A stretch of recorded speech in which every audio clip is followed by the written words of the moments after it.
এখনকার hot topic হলো SIR, special intensive revision.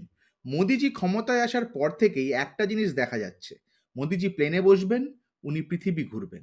আজ আমেরিকা, কাল রাশিয়া, পরশু জাপান।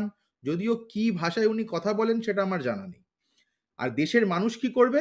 আধার কার্ডের সাথে প্যান কার্ড লিঙ্ক করবে, আধার কার্ডের সাথে গ্যাসের কানেকশন লিঙ্ক করবে। লিঙ্ক না করতে পারলে 1,000 টাকা ফাইনও দেবে। আপনি আমি লাইনে দাঁড়িয়ে আধার কার্ড লিঙ্ক করব, আর উনি পৃথিবী ঘুরবেন। গ্যাসে আধার, প্যানে আধার, ভোটে আধার, ব্যাংকে আধার, এত আধার করতে করতে আমাদের চোখের সামনে ধীরে ধীরে আধার নেমে আসছে। তারপর এসআইআর এর সময় উনি বলছেন আধার কার্ডের কোনো ভ্যালিডিটি নেই, আধার কার্ড চলবে না। আধার কার্ড যখন চলবেই না, আমাদের সবাইকে দিয়ে আপনি আধার কার্ড লিঙ্ক করালেন কেন? নাটক চলছে এটা। দেশের মানুষ কি মানুষ না? শুধু মানুষ বলতে আপনিই আছেন, আর কেউ মানুষ না। তাদের সময়ের কোনো ভ্যালু নেই আপনার কাছে।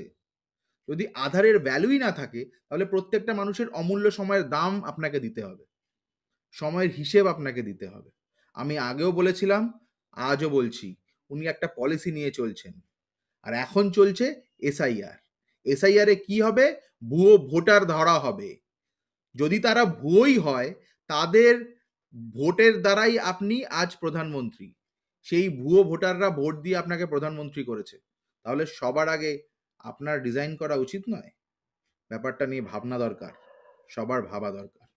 ধন্যবাদ, নমস্কার।